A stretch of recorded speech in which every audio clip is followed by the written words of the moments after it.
할렐루야! 우리 선하신 하나님의 인도하심을 온전히 누리는 여러분 모두를 주님의 이름으로 축복합니다. 이 시간 선하신 하나님의 자비와 은혜와 평강이 우리의 삶과 우리의 삶의 모든 영역 가운데 가득 넘치기를 간절히 원합니다. 우리는 계속적으로 지금 사도행전 3장 말씀, 특별히 베드로의 설교를 살펴보고 있습니다. 우리는 지난 시간에 베드로가 하나님의 아들, 거룩하고 의로운 자 예수 그리스도의 그 죽음의 의미를 어떻게 설명했는지에 관하여 살펴보았습니다. 베드로는요, 이 거지 안진뱅이가 일어난 기적으로 인하여서 성전의 뜰에 모인 사람들에게 당신들이 죽인 그 그리스도의 죽음과 부활로 인하여 하나님께서는 당신들을 이미 용서하셨음을 담대하게 선포했습니다. 즉 하나님께서 예수 그리스도를 통하여 우리의 죄를 씻을 기회를 주셨다라고 하는 이야기들을 지난 베드로의 설교를 통해서 함께 살펴보았습니다. 그런데 여러분, 베드로의 설교는 거기에서 멈추지 않았어요. 베드로는 계속적으로 하나님의 말씀을 담대하게 선포했습니다.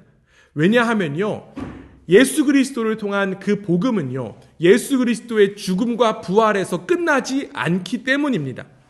베드로는 예수님께서 지금까지 하신 일은 장차 하실 일의 일부다라고 하는 사실을 분명하게 알았어요.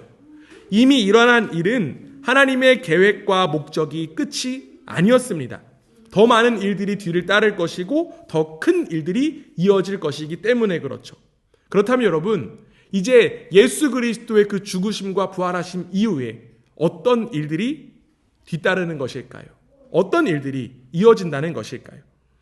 우리는 지금 먼저 베드로가 설교한 방식에 한번 시선을 다시 한 번 더 모았으면 좋겠습니다. 우리가 잘 알고 있듯이 지금 베드로가 어떤 상황 가운데에서 설교하고 있냐면 기적이 일어난 상황 가운데 설교를 하고 있죠. 우리가 오늘 읽진 않았지만 사도행전 3장 16절 말씀인데요. 다시 한 번 더 우리 함께 읽어봅니다. 시작. 그 이름을 믿음으로 그 이름이 너희가 보고 아는 이 사람을 성하게 하였나니 예수로 말미암아 난 믿음이 너희 모든 사람 앞에서 이같이 완전히 낫게 하였느니라. 베드로는요, 지금 너희가 보고 아는 이 사람, 즉 어떤 사람이죠? 성전 미문에 앉은 거지 안진뱅이, 그 사람에 대한 이야기를 꺼냈어요. 이 불쌍한 사람이 매일 성전 미문 앞에 자리 잡고 앉아 있었기 때문에 모든 사람이 어쩔 수 없이 그 사람을 잘 알고 있었습니다. 그리고 베드로는 이 점을 이용해서 지금 이야기하고 있어요. 여러분은 지금 이 사람이 걷고 뛰며 하나님을 찬양하는 모습에 깜짝 놀랐을 것입니다. 하지만 여러분이 집중해야 할 것은 따로 있습니다. 왜 이 사람이 걷지 못하게 되었고 그가 나았다는 것은 무슨 뜻인가 라는 것을 우리가 집중해야 됩니다. 이제 이 사람에게 일어난 일은 온 우주에 일어날 일의 전주곡일 뿐입니다 라고 하는 이야기를 지금 베드로는 하고 있어요. 이 안진뱅이가 회복된 사건은요, 하나님께서 그리스도 안에서 온 우주에 행하실 일에 대한 하나의 실예라는 이야기입니다. 바꿔 말하면 이 복음의 메시지를 전파할 때는 구원이 개인적인 그런 문제일 뿐만 아니라 온 우주와도 관련이 된다라고 하는 거예요. 물론 구원은요, 개인에게서도 굉장히 중요한 부분입니다.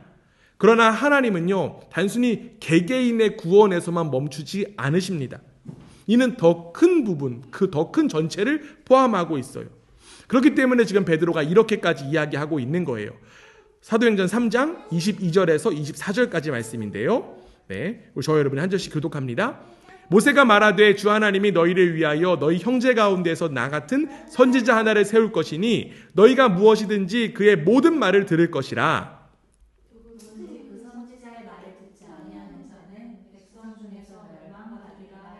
함께 있습니다. 또한 사무엘 때부터 이어 말한 모든 선지자도 이때를 가리켜 말하였느니라. 베드로는요, 지금 주 예수 그리스도가 모세에게서부터 예언되었을 뿐만 아니라 예수님이 바로 예표다라는 이야기를 합니다. 모세는요, 이스라엘 백성들이 가장 존경하는 위대한 지도자 가운데 하나였어요. 왜냐하면 이스라엘 백성들을 애굽에서 건져서 가나안 땅으로 인도했기 때문에 그렇죠. 이 모세는요, 비록 이스라엘 백성들과 함께 그 약속의 땅 가나안에 들어가지는 못했지만 그들을 요단강까지 인도했습니다. 이제 그들에게 남겨진 것은 요단강을 건너는 것밖에 없었어요. 모세는 이 백성들을 포로 상태에서 자유 상태로 이끌면서 젖과 꿀이 흐르는 그 땅으로 인도할 수 있도록 지명된 지도자였고 하나님의 사람이었습니다.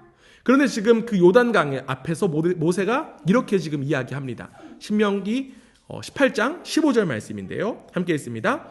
내 하나님 여호와께서 너희 가운데 내 형제 중에서 너를 위하여 나와 같은 선지자 하나를 일으키시리니 너희는 그의 말을 들을지니라. 모세가 지금 뭐라고 이야기하냐면 자기와 같은 선지자 하나가 있을 것인데 그 선지자가 바로 자신과 같이 이스라엘 백성들을 구원할 것이다 라고 하는 이야기를 하고 있어요. 지금 메시아가 누구를 가리키고 있냐면 메시아, 즉 예수 그리스도를 가리킵니다. 메시아가 온 우주를 속박에서 이끌어내어 낙원으로 인도한다라고 하는 이야기예요. 지금 사도 베드로는요, 이 모세의 놀라운 선포, 이 구절을 연결시켜서 지금 그 모인 사람들에게 설명하고 있는 것입니다. 그렇다면 여러분, 복음의 메시지는 무엇일까요? 복음의 메시지. 하나님께서 이 세상, 즉 우리가 살고 있는 이 온 우주에 대한 계획을 갖고 계시다라고 하는 사실입니다. 그리스도 안에서 온 우주가 하나님의 뜻, 하나님의 방식, 하나님의 계획으로 회복될 것이다라고 하는 것이 복음의 전체적인 그러한 내용들이에요. 그런데 우리는 이러한 복음, 이 복음의 총체적인 것에 한 가지 의문점을 가집니다. 그렇다면 언제, 어떻게 하나님의 그 다스림, 하나님의 회복이 일어난다라고 하는 것일까? 하나님께서는 각 개개인을 회복시키실 뿐만 아니라 언제 이 온 우주를 회복시킬 것인가? 라고 하는 우리의 의문점이 생길 수 있어요. 도대체 언제 그리스도 안에서 온 우주가 해방될 것일까요? 사도 베드로는요, 분명하게 지금 이야기하고 있습니다. 사도행전 3장 20절입니다. 또 주께서 너희를 위하여 예정하신 그리스도 곧 예수를 보내시리니. 누가 다시 올 때 하나님의 회복이 이루어진다라고 이야기할 수 있을까요? 그렇죠. 예수님께서 다시 올 때, 예수님께서 다시 오실 때 하나님의 그 완전한 회복이 이루어진다라고 지금 베드로가 이야기합니다. 어쩌면 우리의 기대와는 전혀 다를 수 있을 것 같아요. 사실 많은 사람들은요, 앞선 의문처럼 그날이 언제인지에 대해서 많이 관심을 갖고 궁금해합니다. 왜냐하면 그때가 되면, 하나님의 그 완전한 회복이 이루어질 때가 되면 우리가 뭔가를 준비할 수 있을 것 같거든요. 그런데 우리의 시선은 분명히 달라야 합니다. 주님께서 다시 오시는 날, 예수님께서 다시 오시는 그날이 언제인가가 중요한 것이 아니라 주님께서 다시 오시는 그날이 분명히 있다라고 하는 사실이에요. 베드로는 자신의 편지인 그 베드로 후서에서 주님이 오실 날에 대해서 이렇게 설명했습니다. 베드로 후서 3장 15절에서 16절까지 말씀이에요. 우리 함께 읽습니다. 또 우리 주의 오래 참으심이 구원이 될 줄로 여기라. 우리가 사랑하는 형제 바울도 그 받은 지혜대로 너희에게 이같이 썼고 또 그 모든 편지에도 이런 일에 관하여 말하였으되 그 중에 알기 어려운 것이 더러 있으니 무식한 자들과 굳세지 못한 자들이 다른 성경과 같이 그것도 억지로 풀다가 스스로 멸망에 이르느니라. 주님의 오실 날에 관하여서 사람들이 억지로 풀다가 스스로 멸망한다라고 지금 베드로가 이야기합니다. 즉 우리의 관심이 그 날이 언제인가에 있어서는 안 된다라고 하는 이야기를 하고 있는 거예요. 우리는요, 그 날이 언제인가라기보다는 그 날이 있다라고 하는 사실에 더욱더 관심을 가져야만 합니다.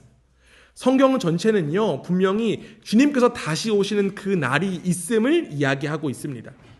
베드로는 지금 뭐라고 이야기하냐면 바울도 동일하게 이야기했다라고 방금 이야기하고 있어요. 구약 속에 있는 선지자들도 마찬가지로 주님의 날이 임한다라는 것을 분명하게 선포했습니다. 우리가 기억하고 바라보아야 할 것은 바로 주님께서 반드시 이 온 우주를 회복하시기 위해 다시 오신다라고 하는 사실이에요. 그날이 반드시 있다라고 하는 사실을 기억하고 주님 오시는 날을 간절히 기다리며 주님의 회복을 소망하는 저와 여러분 되기를 주님의 이름으로 간절히 원합니다. 베드로는요, 지금 사람들에게 이렇게 이야기한 거예요. 여러분은 이 일을 알고 싶지, 이 일이 어떻게 된 것인지 알고 싶지 않으십니까? 즉, 이 사람, 이 거지 안진뱅이가 어떻게 일어났고 뛰고 찬양했는지 그를 알고 싶지 않으십니까? 그래서 여러분은 지금 그 사실에 대해서 묻고 있습니다. 그런데 여러분, 이것은 하나의 그림일 뿐입니다. 이제는 이 모든 일이, 이러한 일들이 온 우주에 일어날 것입니다 라고 지금 베드로가 이야기하고 있는 거예요. 베드로는 이제요, 다시 오실 예수님, 온 우주가 다시 오실 그 예수님으로 회복될 것이기 때문에 이 다시 오실 예수님에 관하여 차근차근 설명하기 시작했습니다. 사도행전 3장 15절 말씀입니다. 함께 읽습니다. 시작. 생명의 주를 죽였도다. 그러나 하나님이 죽은 자 가운데서 그를 살리셨으니 우리가 이 일의 증인이라. 지금 베드로는요, 사람들에게 그리스도께서 그 갈보리 언덕에서 십자가에 달려 죽으셨다라고 하는 사실과 그분이 죽은 이유에 대해서 또 설명했습니다. 그런 다음에 예수님께서 이제는 무덤에 더 이상 머물러 계시지 않는다라는 사실, 즉 부활하셨다라고 하는 사실을 이야기했어요. 그런데 여러분, 앞서 이야기했듯이 베드로의 설명이 예수님의 부활에서 끝나지 않습니다. 베드로는 한 발짝 더 나아가요. 어디까지 나아갈까요? 부활이 일어났을 뿐만 아니라 40일 이후에 어떤 일이 일어날까요? 그렇죠.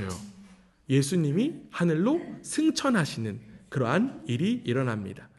사도행전 3장 21절이에요. 함께 읽습니다. 시작.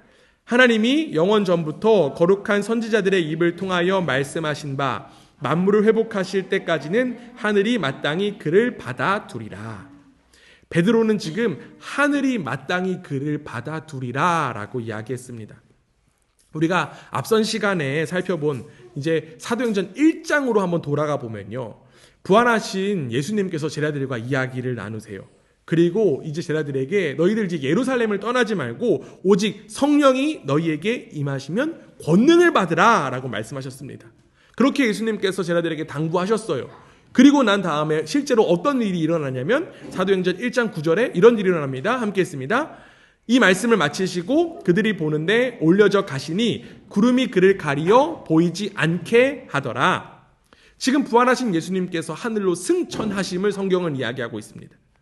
그렇기 때문에 예수님의 승천도 우리가 믿는 이 복음의 한 부분이다라고까지 이야기할 수 있어요.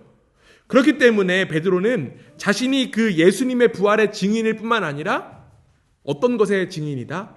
승천의 증인이다까지 이야기하는 거예요. 이처럼 신약 성경은요, 예수님이 승천하신 후에 여러 하늘을 지나 하늘에 들어가셔서 하나님 우편에 영원한 영광 중에 앉으셨고 거기에 계신다라고 언급하고 있습니다. 이처럼 예수님은요, 하늘로 승천하셔서 우리를 다스리고 계십니다. 승천하시기 전에 예수님은 제자들에게 이러한 말씀을 하셨었어요. 마태복음 28장 18절에서 20절입니다. 함께 읽습니다. 예수께서 나와 말씀하여 이르시되 하늘과 땅의 모든 권세를 내게 주셨으니 그러므로 너희는 가서 모든 민족을 제자로 삼아 아버지와 아들과 성령의 이름으로 세례를 베풀고 내가 너희에게 분부한 모든 것을 가르쳐 지키게 하라. 볼지어다 내가 세상 끝날까지 너희와 항상 함께 있으리라 하시니라. 아멘. 예수님은 하나님께서 주신 권세로 인하여서 이제 세상 끝날 때까지 너희와 제자들과 함께 하시겠다라고 약속하셨습니다. 이렇게 예수님은 하늘에 하나님 우편에 앉아 계시고 영원토록 제자들과 함께 하시며 세상을 다스리고 계신다라고까지 이야기할 수 있어요. 이것이 바로 성경에서 시작되어 교회의 긴 역사 속에서 계속되어 있는 이야기입니다. 지난 오랜 세월 동안 이 복음이 전파되었고 사람들은 개인적으로나 때로는 작은 모임에서 이러한 복음에 눈을 뜨기 시작했어요. 복음을 깨닫고 믿게 된 거예요. 이제 이들은 세상에서 분리되어 교회의 일원, 즉 그리스도의 몸의 지체가 되었습니다. 이들은 새로운 소망으로 새로운 삶을 살기 시작했어요. 이제는 더 이상 죽음과 무덤을 무서워하지 않게 되었습니다. 이들은 과거에 자신들을 짓눌렀던 이 죄를 정복할 수 있게 되었어요. 그리고 그 일은 지금도 계속되고 있는 줄 믿습니다.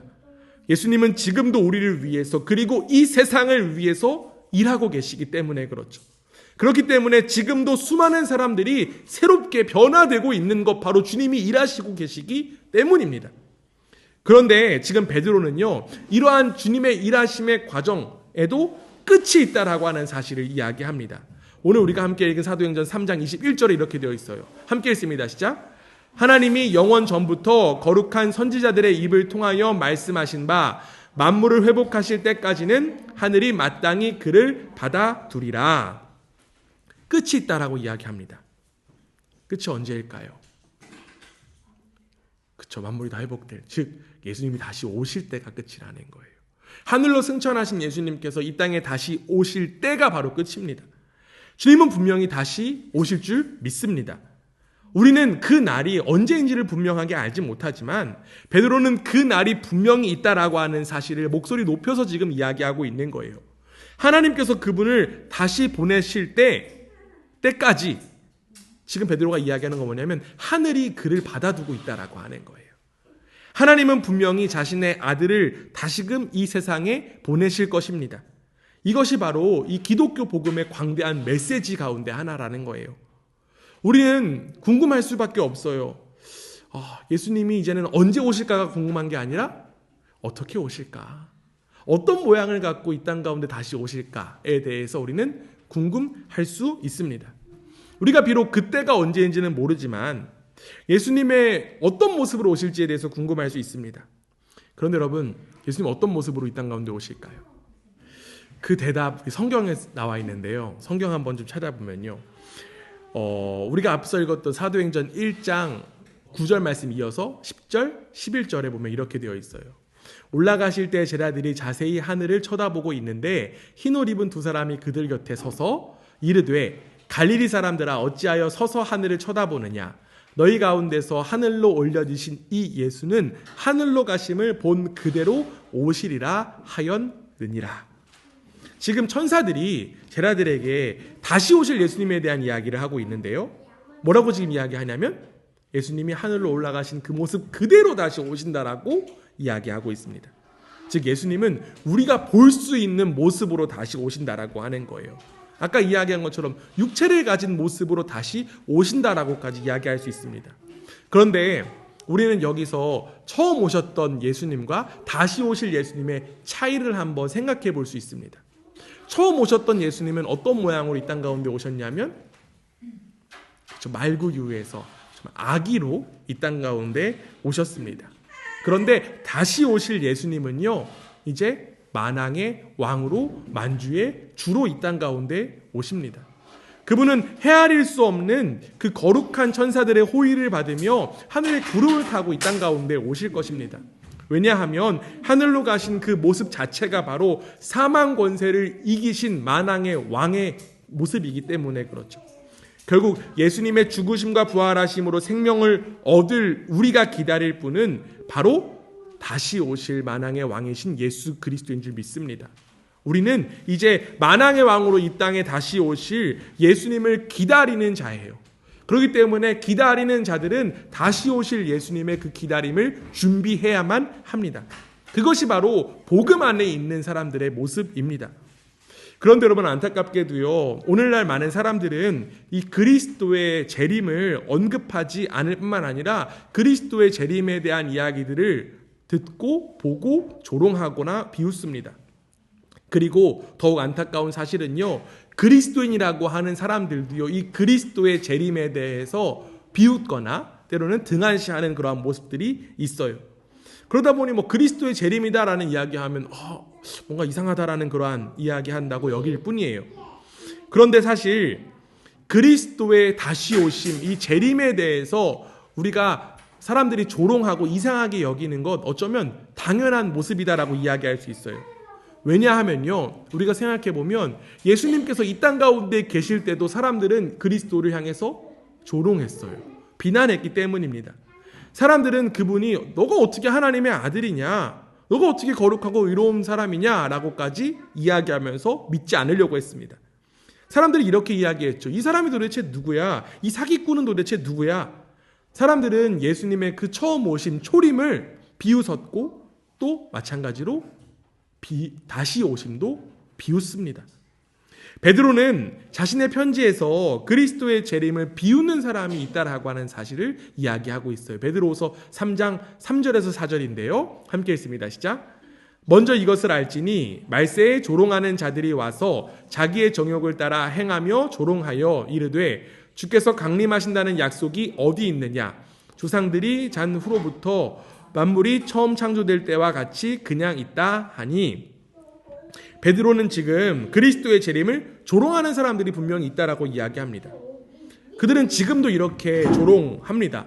당신들은 거의 2000년째 하나님의 아들이 이 세상에 다시 온다라고 믿고 있는데, 그 약속되었다라고 하는 다시 오심 재림은 도대체 언제 어떻게 이루어지는 것입니까? 세상은 항상 그대로 있잖아요. 2000년이 지났는데도 그대로 있는데 무슨 말입니까? 변한 것 없지 않습니까? 그 양반 도대체 언제 온답니까? 막 이런 식으로 이야기할 수 있어요. 2000년 전에도 그렇고, 또 지금 2024년도에도 예수 그리스도의 다시 오심을 믿지 않고 비웃으며 조롱하는 사람들이 있습니다.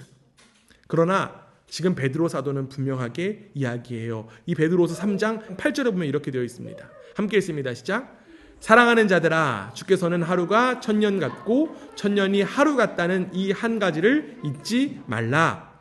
시간을 초월하신 하나님께 이 시간 계산은 무의미해요. 그렇기 때문에 우리는 우리의 지식적으로 그 날과 그 때를 분명하게 알 수가 없는 거죠. 자신들이 하나님처럼 똑똑하다라고 착각하면 주님의 다시 오심을 비웃을 수밖에 없습니다. 그러나 우리는 창조주 하나님에 비하면 굉장히 미약하고 미천한 존재예요. 그렇기 때문에 우리는 하나님에 대해서, 그리고 하나님을 아는 것이 없어요. 우리는 언제 그분이 다시 오실지 모릅니다. 그러나 분명한 것이 무엇입니까? 하나님께서는 분명히 우리 가운데 약속하셨습니다. 그리고 하나님께서만 그 때를 아신다라고 하는 거예요. 그렇기 때문에 우리가 알 수 있는 것은 그리스도께서 다시 오신다라고 하는 사실밖에 없습니다. 하나님께서 그분을 다시 보내실 것이기 때문에 그렇죠. 왜냐하면 하나님께서는 자신의 계획, 자신의 뜻을 다 끝마치지 않으셨기 때문에 그렇습니다. 그렇다면 여러분들의 한 가지 질문을 드리겠습니다. 하나님께서는 이 당신의 아들 예수 그리스도를 세상에 다시 보내실 이유 무엇 때문일까요? 한 번 보내서 끝이 아니라 왜 다시 보내시려고 하시는 것일까요? 우리가 앞서 읽었던 사도행전 3장 21절에 그 대답이 나와 있어요. 우리 다시 한 번 더 읽습니다. 시작. 하나님이 영원전부터 거룩한 선지자들의 입을 통하여 말씀하신 바 만물을 회복하실 때까지는 하늘이 마땅히 그를 받아두리라. 왜 하나님께서 다시 예수님을 이 땅 가운데 보내십니까? 만물을 회복시키시기 위하여서입니다. 하나님께서는 만물을 회복하고 재건하시기 위하여서 당신의 아들을 다시 세상 가운데 보내실 것입니다. 하나님께서 이 세상의 기초가 놓이기 시작할 때부터, 하나님께서 처음 세상을 계획하시기로 하시기부터 이렇게 하시기로 이미 계획하시고 약속하셨다라고 지금 베드로가 이야기하는 거예요. 하나님께서는 당신의 거룩한 사도들과 선지자들의 입을 통해 그렇게 계속적으로 말씀하셨습니다. 만물이 회복되도록 당신의 아들을 보내겠다라고 하는 거예요. 결국 예수 그리스도는 이 땅 가운데 왜 오신다? 만물이 회복되는 것을 위해서 오신다라고 하는 사실입니다. 그렇다면 여러분, 왜 이 만물은 회복되어야 되는 것일까요? 왜 이 온 우주는 회복되어야 되는 것일까요? 우리가 지금 살고 있는 이 세상은 하나님께서 처음 만드신 그 세상이 아니기 때문에 그렇죠. 하나님께서 처음 만드신 그 세상이 깨져버렸기 때문입니다. 우리가 이미 잘 알고 있듯이 하나님은 이 세상을 가장 완전하고 가장 선하게 만드셨어요. 거기에는 가시도 없고 엉겅퀴도 없고 아픔도 없고 마비도 없고 질병도 없고 죽음도 없었습니다. 그 속에는 완전함만 가득했어요. 이 세상은 완전한 낙원이었고 하나님의 형상으로 지음받은 인간도 그 속에서 완전한 존재였습니다. 그런데 안타깝게도 그 모든 창조의 질서가 깨져버렸어요. 그러다 보니 우리가 지금 함께 읽고 있는 이 사도행전의 말씀처럼 태어나면서 걷지 못한 사람들이 있게 된 거예요. 세상은 지금도 전쟁이 가득하게 된 이유가 바로 여기 있는 것입니다. 그리고 여전히 우리 가운데 시기와 질투와 악의와 원한이 우리 가운데 있습니다.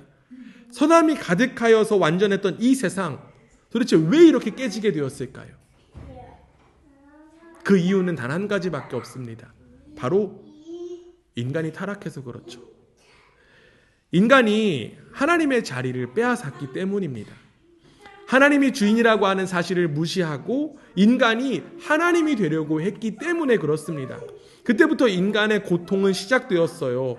가장 근원적인 관계인 하나님 아버지와의 관계가 끊어지다 보니 인간은 평안을 잃어버릴 수밖에 없게 되었습니다. 인간에게는 기쁨이 사라지게 되었고 오히려 두려움만 가득하게 되었어요. 이 내적 안에서의 갈등이 시작되었고 그 누구도 쉽게 믿지 못하는 그러한 관계들이 되어버렸습니다. 그리고 더 나아가 이 온 우주 만물이 다 고통받게 되었습니다. 세상은 엉망이 되었고 혼돈에 빠지게 되었으며 무질서와 문제가 가득 만연하게 되었습니다. 사도 바울은요, 이렇게 깨진 세상에 관하여서 이렇게 이야기합니다. 로마서 8장 22절이에요. 함께 읽습니다. 시작. 피조물이 다 이제까지 함께 탄식하며 함께 고통을 겪고 있는 것을 우리가 아느니라. 그러나 우리는 분명하게 믿습니다. 무엇을 믿냐면 하나님께서 당신의 아들을 다시 세상에 보내실 때 이 모든 깨어진 것들이 다시 완전히 회복될 거라고 하는 사실을 우리는 믿어요. 이것이 바로 만물의 회복입니다. 깨어진 이 세상에 대해서 지금 이야기한 바울은요, 이제 하나님의 회복에 대해서도 이야기해요. 로마서 8장 21절이에요. 그 바라는 것은 피조물도 썩어짐의 종노릇한 데서 해방되어 하나님의 자녀들의 영광의 자유에 이르는 것이니라. 이제는 피조물의 그 썩어짐에서 해방되어 하나님의 자녀들이 영광의 자유에 이르게 된다라고 지금 이야기합니다. 그날이 바로 다시 오실 예수 그리스도로부터 이루어진다라고 하는 거예요. 비록 지금은 하나님의 자녀들이 이 세상에서부터 조롱당하고 비웃음 받을 수도 있습니다. 그러나 주님께서 다시 오시는 날 하나님의 자녀들이 주님의 영광을 맛보게 될 것이다라고 지금 이야기합니다. 왜냐하면 그리스도 안에서 우리는 이미 죄사함 받은 이들이기 때문에 그렇죠. 우리 가운데 하나님과의 그 막혔던 관계가 이미 회복되었기 때문에 우리는 그분의 영광을 맞이할 수 있는 자격이 주어진 이들이기 때문에 그렇습니다. 그리고 여러분, 굉장히 놀라운 사실은요, 이러한 변화가 우리의 육체에게까지도 적용된다라고 하는 거예요. 이러한 완전한 회복이 우리의 육체에까지 적용됩니다. 어떤 의미냐면 지금 이 성전 미문 앞에 있는 안진뱅이가 일어나서 뛰며 하나님을 찬양했던 것, 이러한 모습이 우리 속에서도 더 온전한 회복이 우리의 육체 가운데서도 이루어진다라고 하는 것입니다. 그래서 지금 베드로는요, 이 사실을 사람들에게 선포하고 있는 거예요. 사람들은 단지 한 사람의 그 기적, 회복만을 바라보고 있지만 베드로는 이러한 회복보다 더 완전한 회복이 바로 누구를 통해서 이루어진다? 예수 그리스도를 통해서, 다시 오실 예수님을 통해서 이루어진다라고 하는 사실을 이 안진뱅이의 회복을 통해서 사람들에게 이야기하고 있는 것입니다. 이제는 더 이상 한숨, 슬픔, 아픔, 질병이 없을 것이다 라고 하는 이야기를 하는 거예요. 여러분, 이것이 우리가 믿는 복음인 줄 믿습니다. 단지 지금 여기에서 나의 죄가 회복되었다, 지금 내가 하나님과의 관계가 회복되었다 라고 하는 것에서 멈추는 것이 아니라 다시 오실 예수 그리스도로 인하여서 만물이 회복된다, 그리고 나는 하나님의 자녀로서 하나님의 영광을 마주한다라고 하는 것, 그것이 바로 우리에게 허락된 복음의 진리인 줄 믿습니다.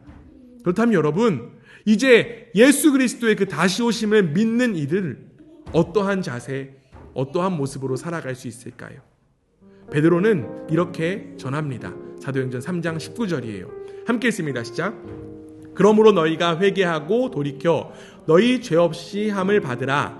이같이 하면 새롭게 되는 날이 주 앞으로부터 이를 것이요. 지금 베드로가 뭐라고 이야기하냐면 뭐 해야 된대요? 회개해야 된다라고 이야기합니다. 여러분, 회개가 무엇입니까? 이전까지는 내 중심으로 살았다라고 하면 이제는 하나님 중심으로 살겠다라고 전환하는 거예요. 유턴하는 것입니다.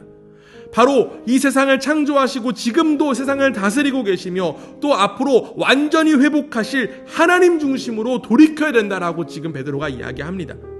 이제는 예수 그리스도로 인한 죄사함을 받은 이들로서 이제는 깨어서 주님의 다시 오심을 거룩하게 준비해야 되는 거예요. 성경은 우리에게 끊임없이 이야기합니다. 깨어 기도하라. 깨어야 된다라고 이야기해요. 우리는 깨어나야 합니다. 그런데 여러분, 어디에서부터 깨어나야 합니까? 이 세상의 조롱소리에서부터 깨어나야 되는 거예요. 단지 그냥 정신을 번쩍 드는 것이 아니라 다시 오실 예수 그리스도를 인정하고 다시 오실 예수 그리스도를 기다리는 것이 바로 깨어있는 것입니다. 이는 자기중심성을 가지고는 절대로 불가능해요. 내가 중심돼서는 절대 불가능합니다. 바로 나에게 생명 허락하신 예수 그리스도의 생명의 가치답게 살아갈 때 바로 깨어 준비할 수 있습니다. 이처럼 성경은요, 하나님의 완전한 회복을 이야기합니다. 바로 주님께서 다시 오셔서 이루실 그 회복을 기다리며 꿈꾸는 일이 바로 저와 여러분에게 허락된 복음인 줄 믿습니다. 만약 지금 이 순간까지 자기 중심성에 매달려 살아가는 모습이 있다면 이제는 회개하기를 부탁드립니다. 그리고 십자가에 달려 죽으시고 부활하셨으며 승천하시고 영화롭게 되신 하나님의 아들을 믿으시기를 바랍니다. 여러분은 그분과 함께 의가 거하는 이 새하늘과 새 땅에서 영광 중에 영원히 함께 살 것을 믿습니다. 그리스도께서 만물을 회복함으로 하나님의 영광을 반드시 나타내실 것을 믿습니다. 우리 모두 그 영광 중에 거하며 그 영광을 영원히 누리는 우리 모두가 되기를 주님의 이름으로 축원합니다. 아멘.